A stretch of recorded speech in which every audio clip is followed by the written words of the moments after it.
Sagutin natin ang tanong ni Kabayan about yumao ang kanyang spouse na CPP pensioner, Canada Pension Plan pensioner, at meron ba siyang makukuha? Ang sagot po ay meron kayong makukuha. Ang tawag dyan ay Survivor's Pension ng Canada Pension Plan.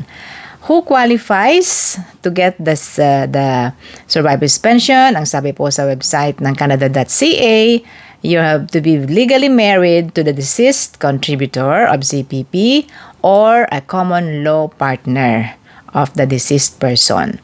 Pag common law guys, ang description niyan ay at least 1 year kayong nagpisan or namuhay magkasama at meron kayong mga ebidensya tungkol dyan.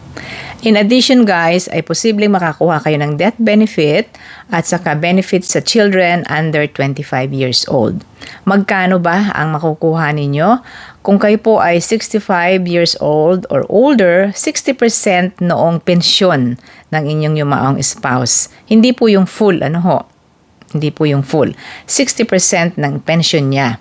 Ngayon, kung kayo ay under 65 years old sa ngayon, sa panahon ng inyong pagkiklaim, ay 37.5% lang ang inyong makukuha. Yun po ang rule. Kailan kayo dapat mag-apply ng inyong claim?